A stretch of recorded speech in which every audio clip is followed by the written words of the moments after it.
All right, Coach Jeff Tedford is here. The final week of the season. Fresno State at San Jose State, Saturday night, 7:30. Coach, before we get to the Spartans and that matchup, after watching back Saturday night, a game that probably feels kind of familiar with the flow and pattern of a lot of the games this year, what's your takeaway from Saturday night's loss to Nevada?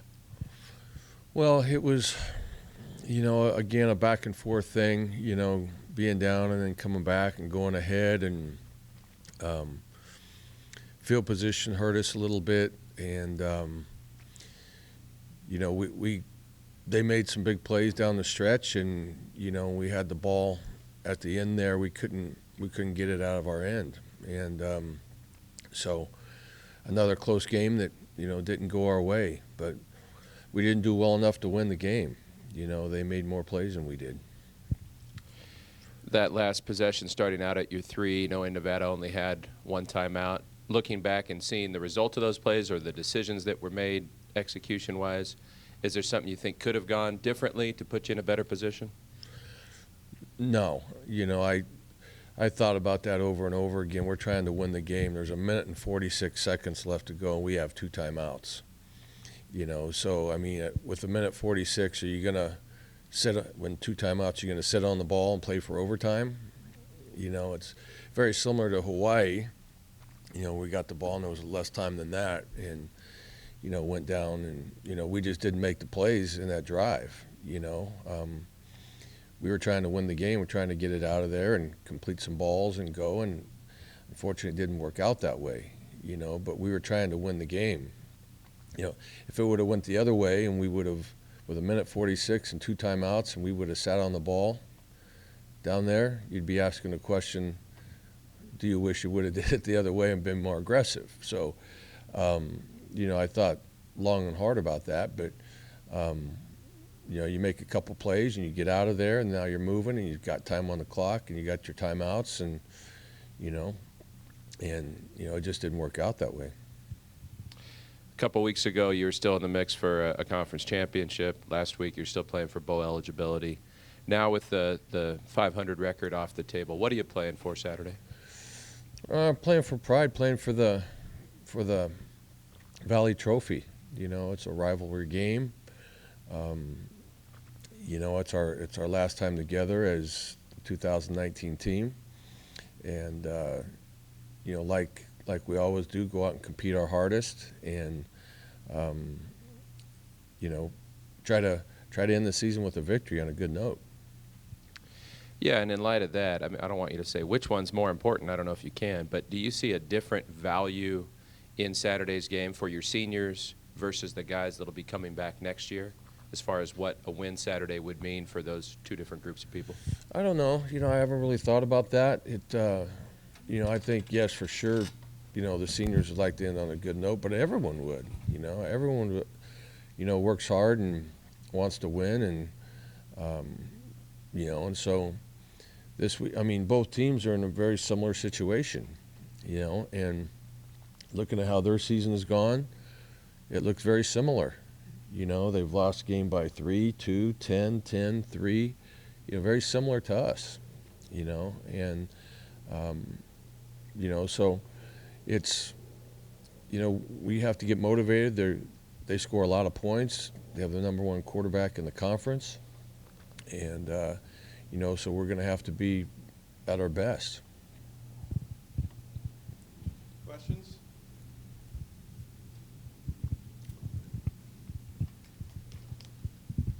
With the turnover you had last season, starting 8 true freshmen this year, seeing how close your team was in each game this year, how much promise does that give you for next season? Well, a lot of promise. With all the young guys that got an opportunity to play this year, and every game was competitive that we played in. Of course, wish they would have gone the other way, but they didn't. But when you had 30 guys that left last year, there's going to be a transition of some young guys playing, and so some guys earned some valuable experience this year, and it can only help moving forward. You touched on how close their game was last week against UNLV, down to the wire. Like you mentioned, you've been down to the wire as well. How much kind of that heightened for the Valley Trophy that this could be another close game? Well, yeah. I mean, it's when I looked at their record and I looked at their scores, it looks so similar to ours. And you know, I don't know, you know, how much time was left when UNLV won last week, but I think it was down to the last couple minutes or so. You know, just very similar to a lot of the games that we played, but it's, you know, it is a traditional rivalry, and the trophy means a lot, and so this in essence really is our bowl game, and we need to have a great week and come out motivated to retain the trophy. Coach, do you think there could have been any carryover effect from early in the year, you know, coming up a little short in those close games against SC and Minnesota, and especially offensively, when it came to later in the year, you know, late in games, maybe a confidence thing?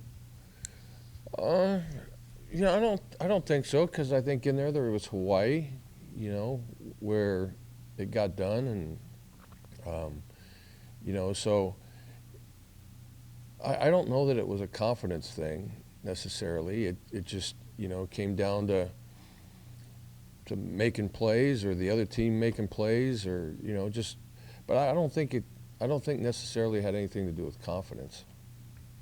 What do you think makes up a good team in the clutch, you know, in the fourth? Or, you know, is it something you can work on, or is it just something that comes with time, or is it kind of just a haphazard luck thing? Well, I think it depends on each week and what the situations are, and, you know, field position, and you know, what you're supposed to be doing, you know, experience, you know, here or there, understanding, you know, the time of game and the situation, and, you know, all that stuff. You know, it comes down to execution at the end of the day, and you know, it is a little bit frustrating when you know, you come so close and you have leads, and then, you know, it goes back and forth. But every team we play is a good team, and you know, but hopefully we can build on these experiences. As you analyze the season in total, from going from, you know, 12-2 to now being 4-7, is what has surprised you the most, maybe, about, you know, some area of the game maybe that hasn't been where you thought it would be?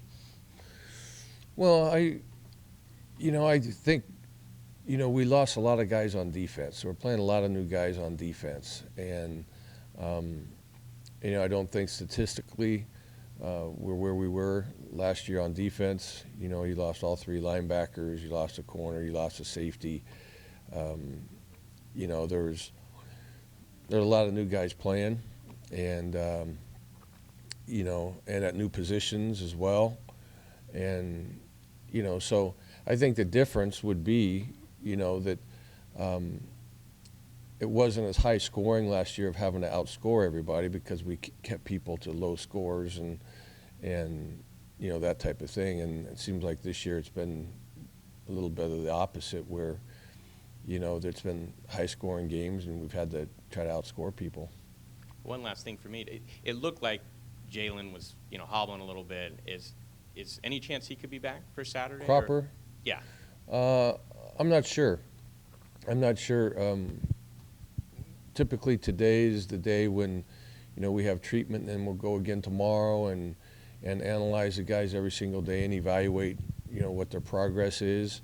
But not sure right now. I think it's day to day. You've been so high on Reyna, just the competitor that he is, after taking that hard hit and having him come back in the game. Just talk on, I guess, just how you weren't surprised that he still wanted to close it out. Yeah. You know, I had no idea because we had to move forward, and I had no idea what the significance of the injury was at the time, but I know he's a tough kid, and if he was down, that there was probably something wrong with him. But after that next play, turned around, and he was right there, and he was all upbeat and ready to go. He just got the wind knocked out of him, you know, so it wasn't anything serious. Coach, you mentioned the defense going through a bit of a transition this season. You also have some key seniors on this year's team: Michael, Juju, Jaron, guys we've seen a lot of D linemen. How critical is that going to be, that side of the ball, going into the offseason? Well, yeah, anytime you lose the seniors that are starters, you know, it's really important to make sure that you can replace them. And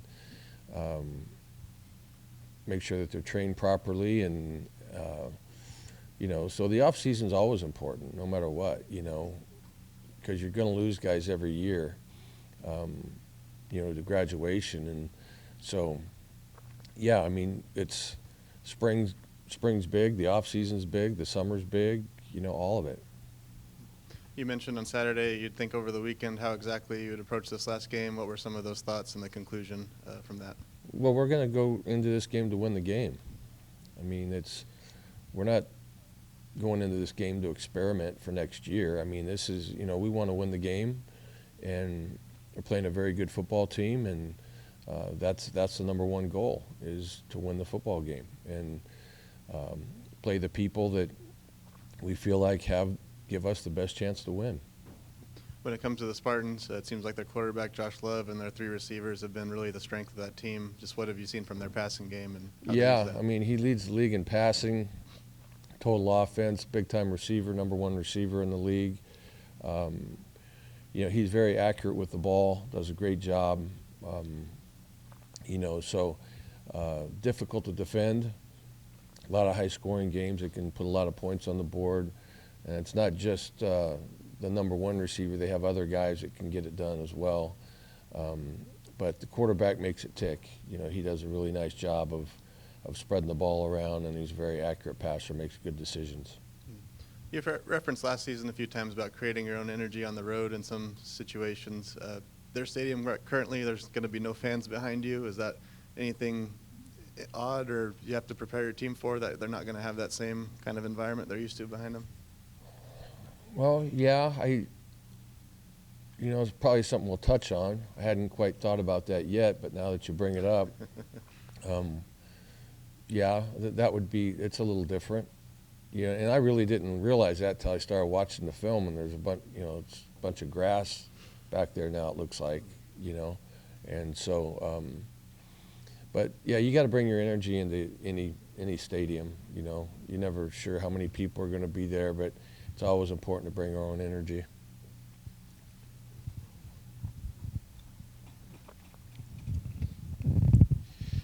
You're talking about them being in a similar position, and they were playing for their bowl hopes Saturday as well, and they actually had the ball first and goal at the 6 with 41 seconds left and threw 3 passes, and the third one got intercepted to clinch it for UNLV.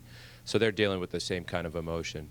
I guess my question is, how do you, maybe you've been in this situation before, when a team is so disappointed, when that goal they were striving for isn't out there anymore, what can you do to get them focused, to help them understand that this game still matters for some reason? Well, it's the pride and tradition in our program, to dig deep and end the season strong. It's our last time to be able to play as this group, who is a group who has worked really hard and trained hard together, and we have one more opportunity to play together. And you have the trophy, you have the rivalry, you want to end the season on a good note and to carry you into the off season, seniors, all that stuff, but it's really about pride and trying to be successful in a rivalry game. Is there anything else you want to say to the Red Wave? I mean, you had another good crowd the other night, 32,000 plus. Yeah, I always appreciate the attendance and people coming out, and really last weekend supporting the seniors. I feel bad that the games at home, they've been so close, but they haven't gone our way. I think for the fans, they've probably been entertaining until the very end, but that really doesn't help as they're leaving the stadium, I'm sure, but I appreciate them all, really, for supporting our program and these players.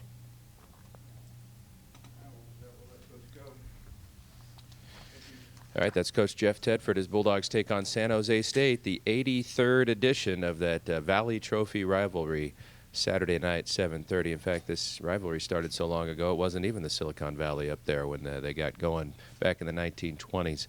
You'll hear more from Coach Tedford Wednesday night, the Coach Tedford Show at the Doghouse